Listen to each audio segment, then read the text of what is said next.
La Contra, Canarias a las 6.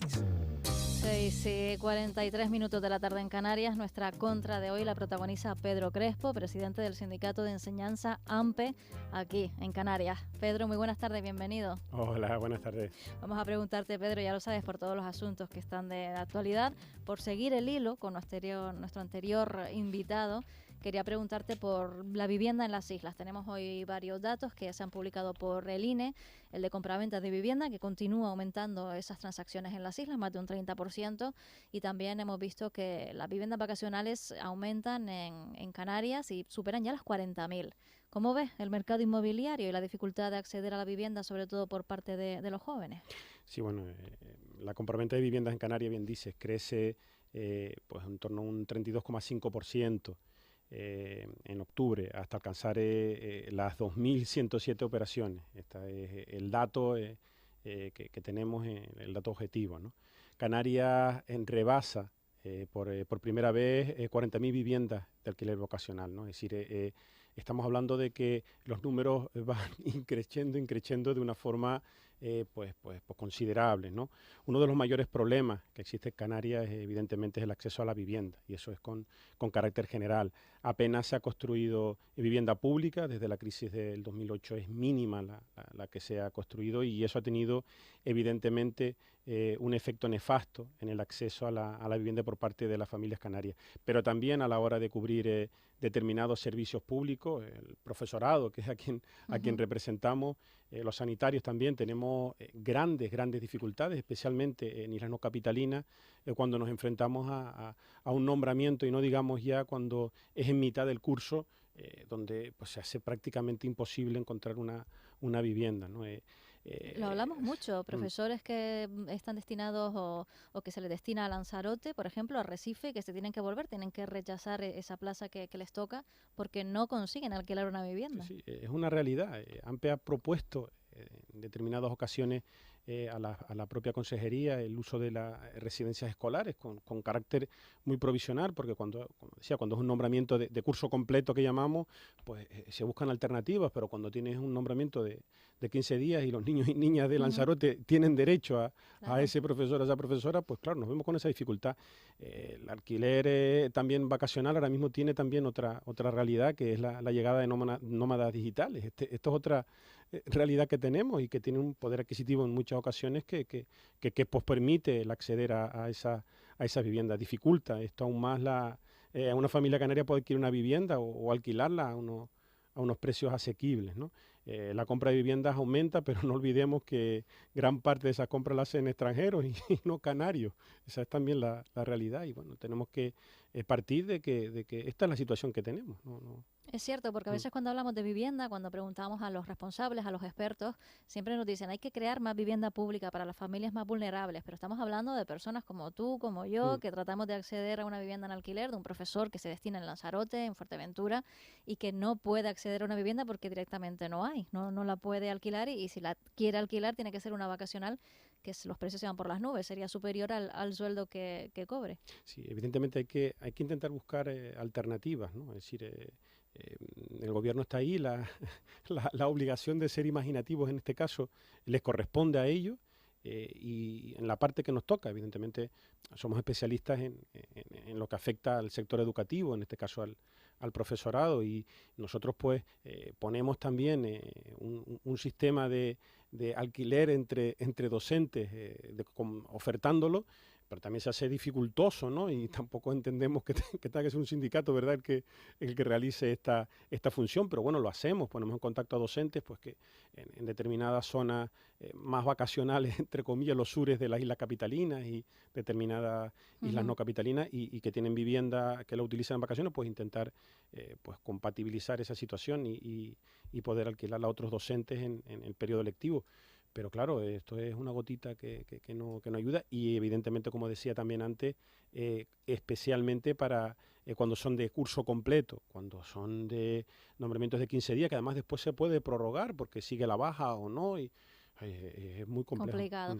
Nombras lo de vivir en los sures de las islas. Aquí hemos tenido también al sector turístico que rechaza esa residencialización del sector turístico porque lo quieren destinar a esos turistas que vienen y se alojan en apartamentos o en viviendas que son propiamente turísticas. Es complicado el asunto. Parece que ni por un lado ni por otro. Claro, es complicado y respetable esos intereses, pero claro, también los niños y las niñas de esas familias que viven en los sures de nuestras islas tienen también derecho a la educación y se rechazan.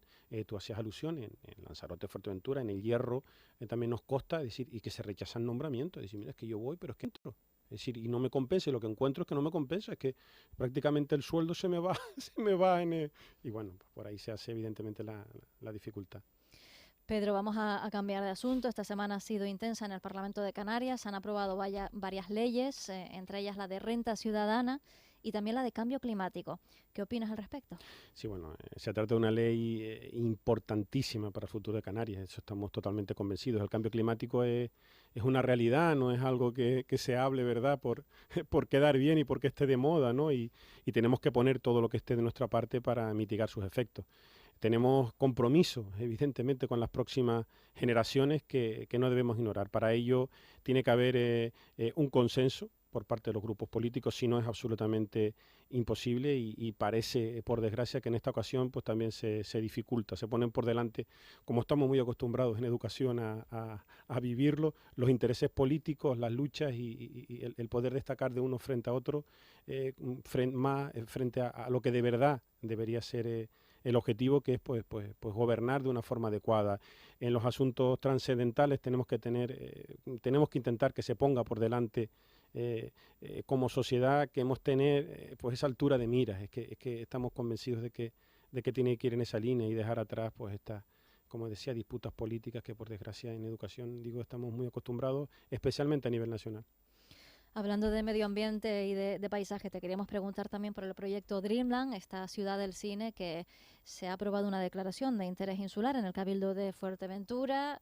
La ubicación inicial de la que se hablaba era a 400 metros de las dunas de Corralejo. Ahora parece que no es tan firme ese lugar para construir esta ciudad del cine. Bueno, a partir de ahí ha habido bastante tensión política en el Cabildo. Se ha destituido a los 7 consejeros de Coalición Canaria. Hablábamos aquí el martes pasado con el presidente Sergio Lloret, que nos decía que el motivo por el que lo cesaba no era Dreamland. Coalición Canaria dice que sí, que es ese el único motivo que tiene el presidente. En fin, una tormenta política que hay en el Cabildo de Fuerteventura. En cualquier caso, ¿cómo ves la parte más medioambiental, si te parece, de construir allí Dreamland? Sí, yo creo que es que debemos repensar el modelo de islas que queremos. Vivimos en un enclave único en el mundo, esto es una realidad, y donde más del 40% del suelo es protegido, y si está protegido no es por gusto, está protegido por algo, ¿no? Los proyectos empresariales que contribuyen a dinamizar la economía de las islas y, algo muy importante, a diversificarla, son bienvenidos, es que son muy necesarios, que se está planteando y otros que yo creo que se podrían considerar. Pero no pueden estar por encima del respeto al entorno y a la normativa medioambiental. Nuestros valores naturales es el gran valor que tenemos, valga la redundancia, ¿no?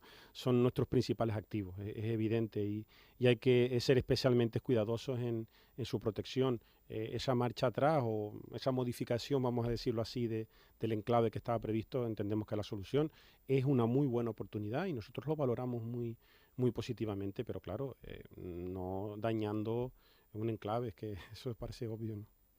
Pedro, hablábamos antes de gresca política en el Cabildo de Fuerteventura. La que hay a nivel nacional, ya imagino que estás al tanto, se dice una crisis institucional que no tiene parangón desde que se inició la democracia, con el Partido Popular y el PSOE en una situación, en una postura irreconciliable. Aquí, sin embargo, en el Cabildo de Tenerife hemos visto como si han llegado a un acuerdo para sacar los presupuestos adelante, PSOE y PP.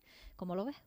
Pues el hecho de que el PP haya aprobado unos presupuestos del PSOE creo que a priori evidentemente una muy buena noticia. Es decir, buena noticia porque significa que hasta partidos políticos que siempre han estado enfrentados, y bien lo dices a nivel nacional ahora mismo es reflejo de ello, pueden ser capaces de dialogar y consensuar. En este sentido, este es un ejemplo de que ese diálogo que pide gran parte de la ciudadanía canaria y y española es necesario. Tenemos ejemplos en otros países europeos y estamos convencidos que si nuestros políticos son capaces de poner por delante lo que es su obligación frente a sus intereses, pues otro gallo cantaría. Comentaba en una pregunta anterior la realidad que vivimos a nivel educativo, y a nivel educativo es de verdad vergonzoso. Es decir, cuando hablamos de las leyes educativas que tenemos en nuestro país, es decir, es que vamos prácticamente a legislatura por ley educativa en algunos. Es que eso no nos lo podemos permitir. Es decir, es que se está comenzando una ley ahora mismo en su implantación este curso escolar con unas premuras, con un cometer los mismos errores que se cometieron en la ley anterior, y cuidado que no estamos en absoluto de acuerdo desde AMPE con la LOMCE, había que cambiar muchas cuestiones y saludamos muy positivamente a cuestiones de la LOMLOE que son necesarias, pero no en esa implantación a prisa y corriendo, porque mi interés político de que esté implantada antes de que yo pudiera, por lo que fuere, salir del gobierno, lo pongo por delante de una implantación sosegada. Nos hemos visto el profesorado canario, nos estamos viendo ahora mismo desarrollando unas programaciones sin que siquiera el gobierno de Canarias, y no porque sea negligente, sino porque no le ha dado tiempo, publique los decretos de currículum de todas las etapas educativas. Es decir, esto de verdad que es inconcebible. Tenemos que poner por delante la necesidad de gobernar a la necesidad de mi interés político. Y en educación, insisto, es muy, muy necesario un acuerdo de mínimo. Estamos asustados, de verdad, de que un posible cambio de gobierno nos lleve a otro cambio legislativo en la ley de educación. Sin que está haberse aplicado por completo la última. Es increíble, es decir, es que está anunciado ya. Es decir, nos preguntamos, ¿por qué no se puede implantar una ley educativa en nuestro país como se hizo con la LOCSE, de una forma gradual, poco a poco, y que se vaya poniendo incluso situaciones experimentales en determinados centros para ver cómo va influyendo, y poco a poco durante 10 años, que es un periodo de implantación adecuado, y entonces se ve, y ese acuerdo de mínimos. Gabilondo estuvo a punto de llegar a un acuerdo de mínimos, que estamos de acuerdo todos los sectores sociales y hasta políticos, y solo al final, cuando ya solo faltaba prácticamente la firma para ese acuerdo de mínimos, pues echó abajo un partido político. Pero es que en la siguiente legislatura fue en este caso el Partido Popular el que intentó llegar a un pacto social por la educación, y lo mismo, en este caso el partido contrario, que no se puede. Has nombrado la LOCSE, que es la que me viene a mí a la cabeza, no sé si porque es la de mi época, la LOMLOE, hay unas cuantas más, ¿verdad? Sí, ¿Te las sabes todas? La LOMCE, ya nos olvidamos, decimos la LOMCE, la TREMSE, que esto ya, es que es verdad que es triste, lo hacemos en plan jocoso, pero es que es muy preocupante, y además desmotiva al profesorado. Esta situación nos desmotiva. Sí, pero oye, es que ahora estamos con el tema de las evaluaciones, estamos justo ahora mismo. Bueno, es que tenemos que evaluar competencialmente, pero es que no tenemos formación. AMPE ha convocado a reuniones informativas, pues porque somos conscientes de que la consejería no ha tenido capacidad para convocar en este periodo tan corto de tiempo, y son 2.500 los profesores que se han inscrito en reuniones informativas sobre este tema. Es muy complicado. Yo creo que hay que ir, desde luego, como bien pretendo escuchar por detrás, ¿verdad?, en esta canción, a vivir con más alegría. Enseguida ¿verdad? presentamos la canción, pero no quiero que te vayas sin que nos digas si aprobamos en digitalización, que ha sido el tema de esta semana. Sí, yo creo que la digitalización es una realidad que lo impregna todo. La educación no puede estar ajena a ello. En la pandemia experimentamos un avance, pero debemos seguir caminando para mejorar y sacarle partido a la tecnología. Para ello necesitamos el liderazgo del Gobierno de Canarias. Se ha avanzado en conectividad, eso es cierto, en recursos digitales, pero todavía son insuficientes, y hay aún diferencias territoriales y sociales en el acceso a Internet en nuestras islas. En nuestros centros educativos también hay bastantes deficiencias, y bueno, confiemos en que al final sirva de algo. Estamos escuchando ya Cuando me siento bien, de Efecto Pasillo, que es la canción que ha elegido nuestro invitado a la contra de hoy, Pedro Crespo. Cuéntanos por qué, Pedro. Hombre, pues porque creo que en mi vida intento experimentar el ayudar a sentirnos bien. Es nuestro sindicato también lo que intenta, ayudar al profesorado para que nos intentemos sentir bien, y yo creo que eso es lo que al final es el resultado de nuestra labor, de nuestro trabajo, sea cual fuere, y allí donde estemos, ¿no?, intentar que la gente se sienta bien. Pedro Crespo, presidente del Sindicato de Enseñanza AMPE Canarias. Muchísimas gracias, Pedro. De acuerdo, un placer. En solo un segundo le prendo la luz al sol. Te doy mi sonrisa y te cambia la vida. Hoy tu lotería voy a ser yo.